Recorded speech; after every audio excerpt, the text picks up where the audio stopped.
like nice, high fidelity, controllable delays, then this video isn't for you.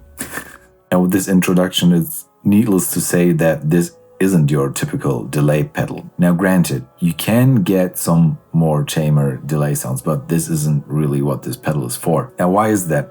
Let us go through the 3 knobs that are on here. You have stride, pace, and grace.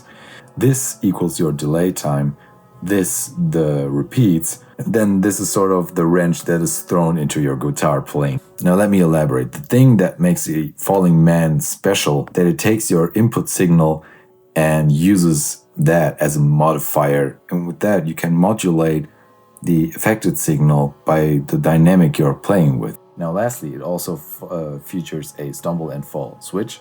It's hard to describe in words, but it gives you a very crunchy quality to the tone, which makes even more sense when you think about this as a sound design pedal than rather your typical delay pedal, as I mentioned in the beginning. Let's have Nick explain what is going on in here.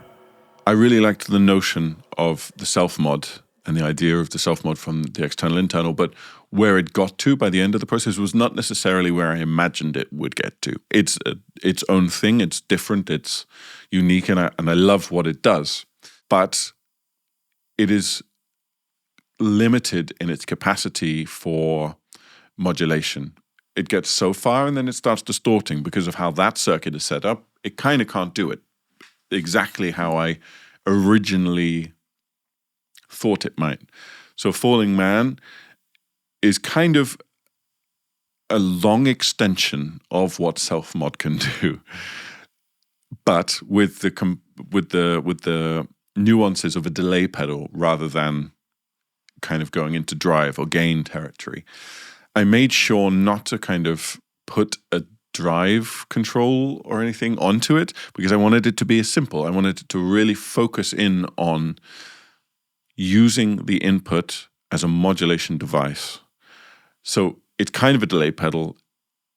You can use it as a delay pedal, but it'll be kind of boring unless you turn up the third knob, third control, and start throwing that modulation into it. I think it's exciting to have a pedal that challenges you in the way you play, in the way you set it, and rather than being totally aware what each knob does and how it will react, especially when you're open to using this just as a sound designing pedal, and maybe also using it as a sound source, because when you crank the repeats up, it self-oscillates, so you can have this as a tone generator too.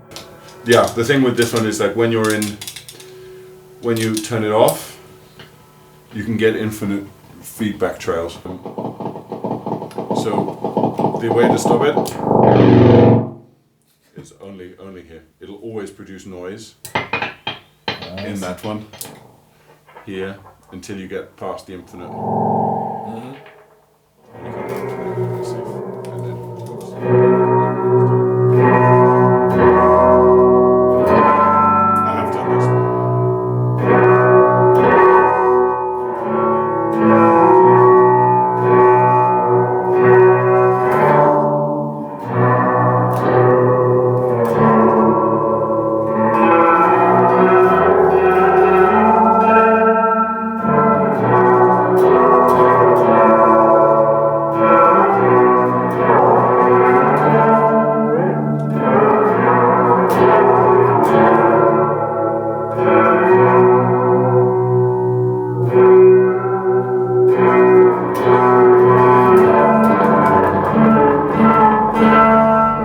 This is also a part of the empty head philosophy. Rather than knowing what to expect, being open to the experience you're having in the moment and playing this as an instrument in some sorts, and also having you as a player be a factor in the way you interact with the pedals by playing dynamics and also the way the pedal is set.